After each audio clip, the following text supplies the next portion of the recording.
Hi, welcome back to West Coast Geeks. I'm your host Joaquin. How we doing, people?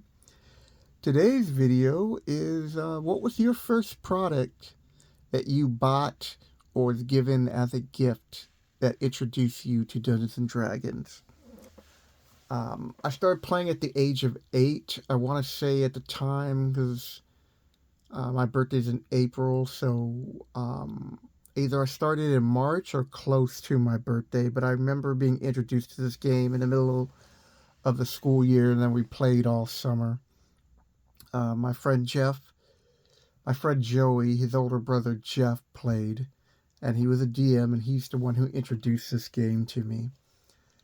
And I've been in love with this game ever since, for the past 40 years. And so I thought I'd do a quick video asking you what was the first product that you most likely bought, especially for those 5e players. But in some cases, first and second edition players, maybe you were given a gift. And for players, this most likely would be like the player's handbook, or maybe it's a supplement to one of the classes you were playing. For DMs, it's usually, if you were like in my generation, for first edition and second, or first edition, maybe you were lucky enough to get this box set. This is the third time I've owned this box set. The other two never survived. I mean, the boxes just got tore up. And while I don't want to do a review of this, though you haven't seen it, I do want to show you real quick. So these are the classic dice, and you can tell that somebody bought it and used it for a little bit, and then they just put it away because they probably moved on to the Advanced Dungeons and Dragons like most of us did. I only stood in basic for like just a moment, because as soon as I got the player's handbook, I was like, well, I don't want to play basic anymore. I want to play advanced. But these dice are so cool. That's something that I loved about the game. You roll a d20 to hit, and then you'd pick one of these dice to do your damage or make a saving throw, or you'd roll a percentage dice. I mean, it was cool, and I had a great time learning this game, and I still love it today. That's why I make videos about the subject matter that I'm currently into at this moment, or tips that I figure that can help people out.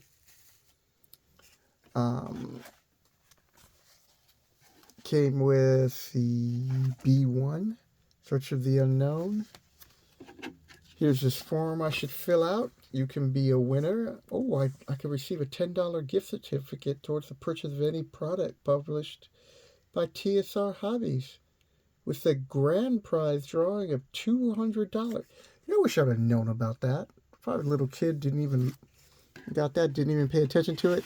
And here's something that I will always regret, that I did not subscribe to Dragon Magazine. Because you could also, for $24, 13 issues, $2 per issue, or $3 Best of Dragon. Oh, that would have been great. Well, they didn't even give you a discount. Oh no, yes they did. 13 issues, so you got one free, and then if you paid the $3, you also got the Best of Dragon.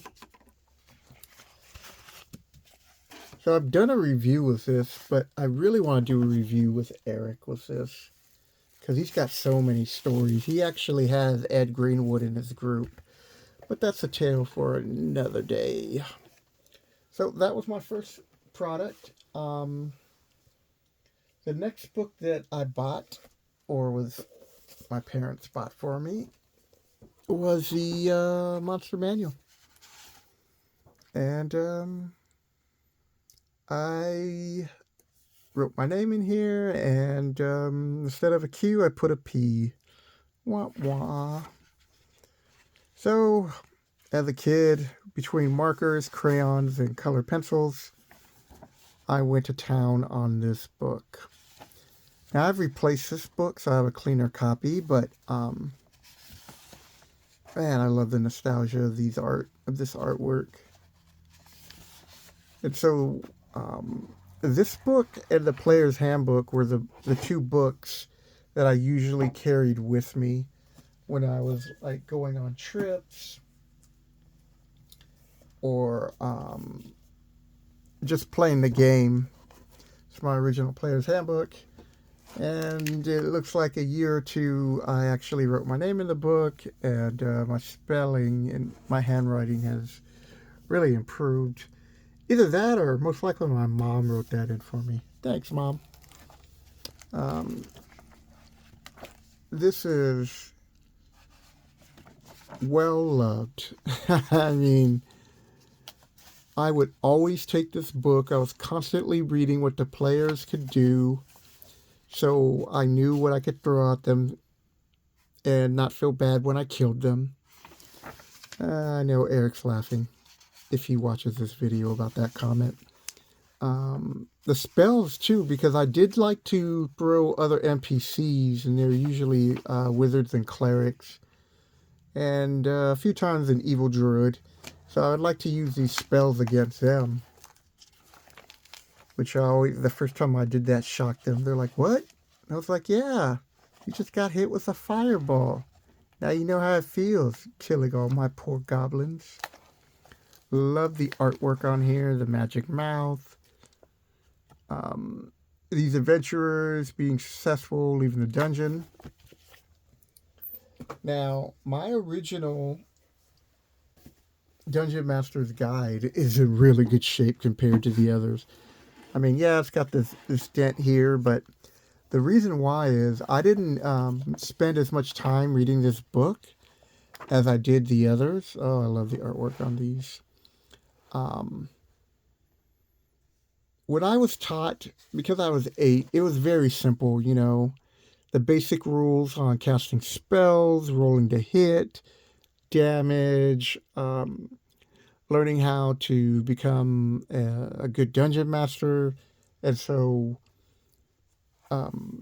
movement, weapon skills, different damage with the weapons to the armor. Um, we didn't apply any of those. That's why our combat was probably quicker. Initiative, I remember using a system where I modified because you would roll to see who goes first between your party or the monsters, and whoever had the highest dex got a +1.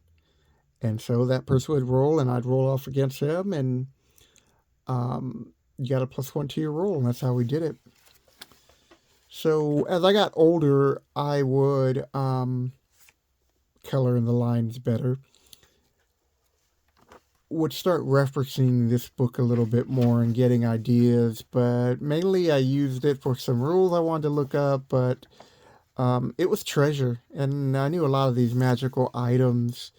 I just memorized them, and I knew what they did, and I really enjoyed giving certain items to certain classes to help them out. I did use this random generator, which I'll probably use this map. I mean, this was a great starter thing. I've used all 5 of these examples and built out a little dungeon. The other one, I did like this artwork here. The other one I enjoyed, chart I enjoyed using a lot, was in here in the back where, the random charts where like furniture and ale, but also the quick references for the monsters. So when I was building my own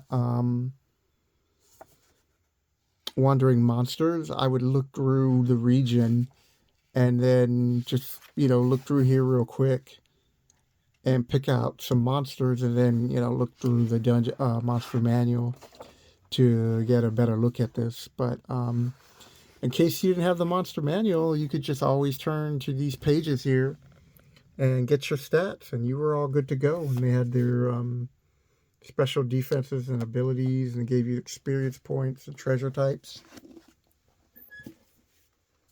Now, these aren't all the modules I have. These are just the ones that have survived. This is my original copy of B2, Keep on the Borderland, my favorite adventure, especially for starters. And this map has been taped up so many times. 8-year-old Joaquin's attempt to draw his own floor plan. To this day, I do not know why I made this right here red. I think I was trying to block it off to keep little things, but again, I don't know what I was thinking. And then I didn't like this design, so I crossed it out. Again, I don't know what I was trying to do with this, but there you go. These are some of the people. Jeff, Joey, Michael, Marcus, Edward. Looks like there's a few other names that I erased out. But these were the people in my campaign. And even Jeff played with me. He let me DM one time, a few times to get with him. And that was like a cool experience. Village of Hamlet. I had the original, and I don't know what happened to it. But this is a copy I found. Second print. And it fell apart. And so instead of just using 3 staples, I made sure it was never going to fall apart again. Good job, Joaquin. And as you can see, look at that, people. So, Village of Hamlet. Got my maps. And I wonder if it's... Wow, did I lose my Moat House map? I might have on this version. But I did replace it. So I have the original map, yeah. I lost the Moat House map on this. I just keep this for like nostalgia. Looking through here right now. My original copy of B1. Where, I don't know if you can really see, but there's a lot of pencil marks. That's where I put my monsters. Now, when I was a little kid, I did not appreciate this adventure. And the reason why was because I had to put in all the monsters. And I didn't like that. I liked B2, where it was all set and then I could make adjustments. But as I got older, I really did learn to appreciate B1 and really teaching you how to make an adventure your own. Goodman's Games did a OSR Into the Borderlands series. If you had a chance to buy this, you are lucky because these are no longer in print, and I doubt they will ever give them the rights back to do that again. And especially because they are going to do Keep on the Borderlands for the new starter set for, I call it 6th edition or D&D 2024 or whatever, or 5.5, but to me it's 6th edition. So I'm actually looking forward to that. S3 here, Expedition to Barrier Peaks. When I was looking through this, I have a replacement of this adventure, but I lost the artwork to this. That's sad. But these are my originals that I've kept. Yeah, I'll leave these up here. Pretty cool, I like it. S2. Oh, White Plume Mountain. Love playing this adventure. It's a classic Funhouse dungeon. Manticores are cool. I love the additional artwork they put in this version, this second print. Especially the vampire. And my favorite artwork of all of this, well, this is cool, but the gnome who's a prisoner at the end. So, you know, this is pretty cool. I love looking at this. I don't know what your first project is. Dang, sorry. Keep knocking this over. Leave a comment below. I would love to hear from you and any fond memories of playing it. This is Tomb of Horrors. I had the original. and I might even still have it somewhere. But what I loved about the Two of Horrors is the artwork that came with it. And of course I had to color in there. But this is not my first adventure that had this artwork in there. C1, which I'm going to show you in a second. I didn't actually DM this module until almost, I want to say at least a couple of years.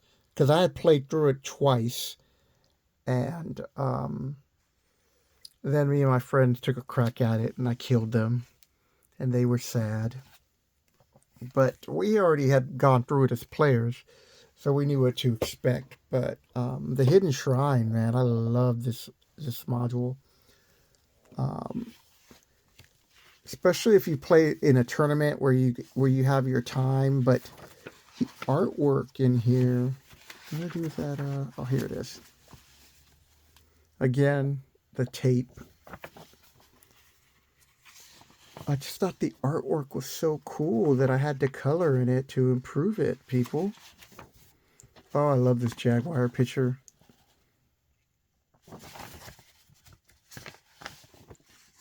And more colored art from Joaquin. These are great adventures to play through if you ever get a chance to.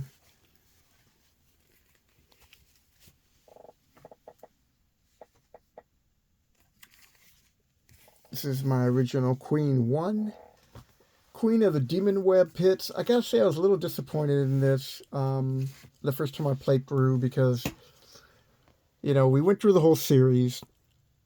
We didn't go through the A series. So they hook it up in two ways. They hook it up with the Temple of Evil, and it's kind of a little vague going into there. But definitely the Slave Lords was able to really link all these adventurers together, where Lolth is trying to evade Orith, and she's using different factions to try to accomplish this goal. And so one of the houses rebel, and they're the ones who start encouraging the worship of the elemental god, which is the Temple of Elemental Evil. But then there was another demoness in there, Zuckmoy, who tricked them. And so you got plots within plots. But when I made it finally to here, I was really disappointed because I thought we were going to be fighting cool demons and other adventures, but we didn't. And instead, well, I do love the effect of magical items and spells. That was brutal first learning about that. But, you know, we fought gnolls and trolls on the first level. We fought some type 1 demons. That was cool. But then it was like bugbears and some other drows, which were cool. And you had like some jackal-wares. But it was just, all in all, just kind of like some of these creatures were just very disappointing. But the web design I thought was cool, dropping from one level to another. And if you fell off, you couldn't, if you couldn't get yourself back onto the web, you were lost in the abyss forever, type of thing. I thought it was cool the first time we went through the steampunk. Oh wow, here's a character. So here's an NPC that I do not even know what I used her for. Her name is Lisa. She's a human ranger. She's got +3 chainmail and a waterproof book, a potion of healing, a +1 bastard sword. She does 1d12. I can't even read my own writing. +4 versus trolls, animal empathy, sea tracking, nature lore, land scent, sea legs, aquatic control, tracking limits on land, title Sea Ranger, and she's chaotic good. And then I had a proficiencies in the back. That's a nice little present surprise. So that was an NPC. And then finally, we're going to wrap this up with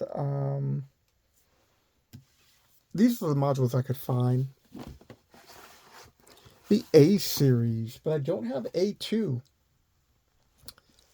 So when I first played this adventure, Jeff gave us the pre-generated characters, and we went through the tournament rules where we were scoring for points, and he explained to us what was going on.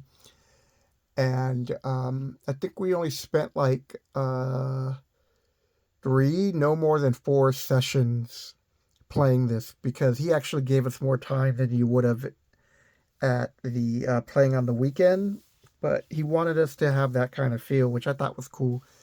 So I picked the dwarf because I saw the cover. I was like, oh yeah, I want to be the dwarf. Look at that. That dude kicks ass. And they started laughing. He's like, you'd be playing a female dwarf. And I was like, what? No, I don't want to be a female. And so all my friends were laughing at me. And then once that ended, I changed her name.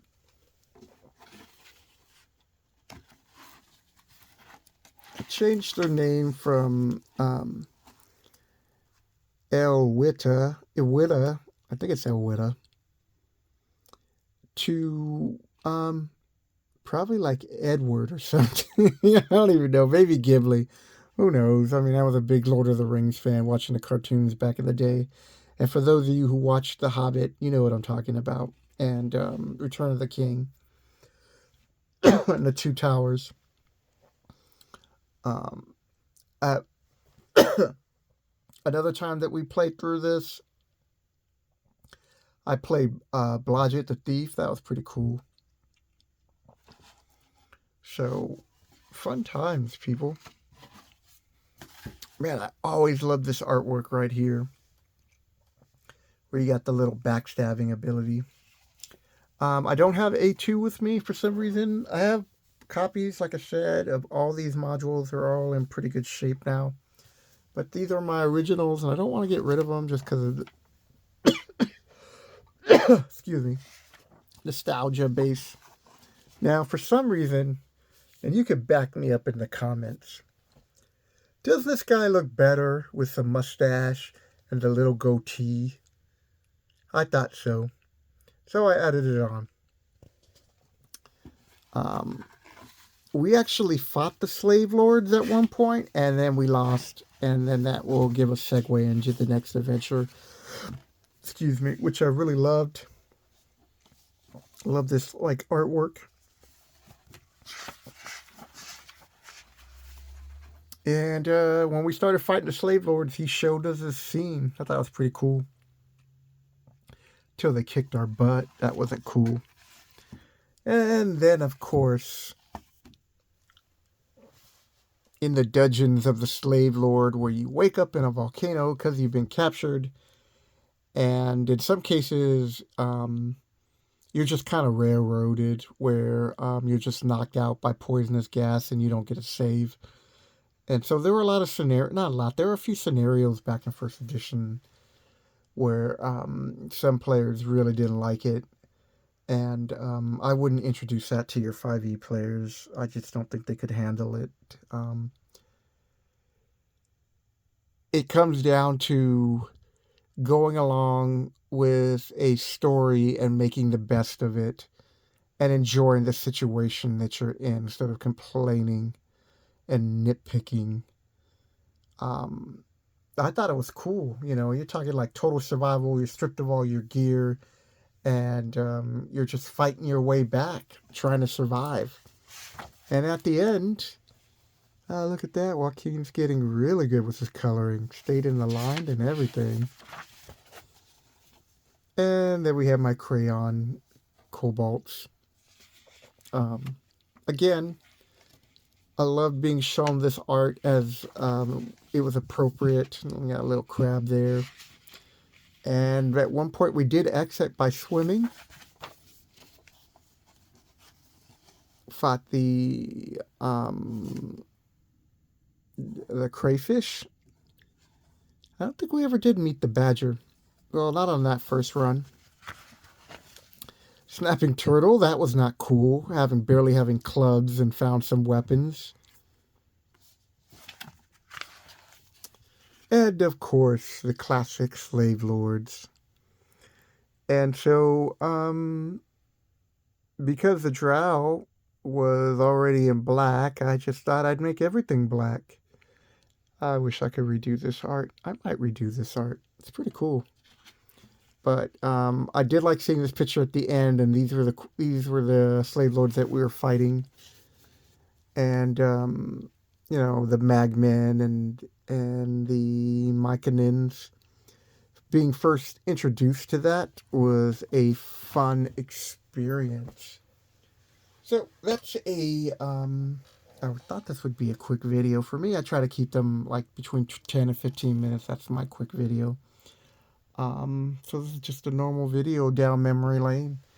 So if you made it this far, thank you. I appreciate it. Would really love to hear from you guys. But more importantly, share your experiences with your first D&D product. And that'll do it, people. I hope you guys are having a good weekend. Take care. Catch you later.